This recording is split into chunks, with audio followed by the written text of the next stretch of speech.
पता है कुरान दुनिया में सबसे ज्यादा पढ़ी जाने वाली किताब है, बट अफसोस की बात यह है कि दुनिया में सबसे ज्यादा ना समझ कर पढ़ी जाने वाली भी किताब है।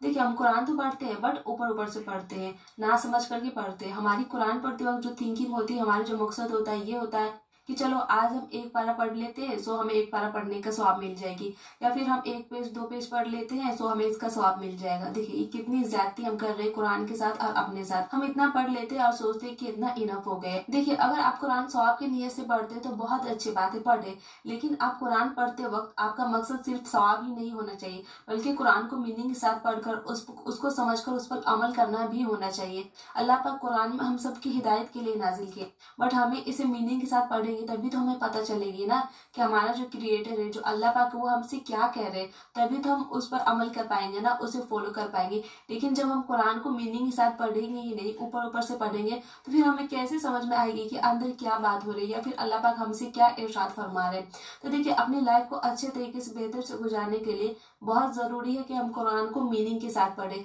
तभी हमें बातें समझ में आएंगी। ये ऊपर ऊपर पढ़ने से सिर्फ आपको सवाब मिलेगी और कल आखिरत वाले दिन इसका आपको गुनाह भी होगा। अल्लाह तबारक ताला आपसे इरशाद फरमाएंगे, आपको कहेंगे कि हमने कुरान तुम पे नाजिल की तुम्हारी हिदायत के लिए, सो तुमने, मैंने जो कुरान में कहा वो तुमने किया, तो आपको तो पता ही नहीं कि अल्लाह पाक ने कुरान में क्या क्या कहा, इसीलिए कुरान को मीनिंग।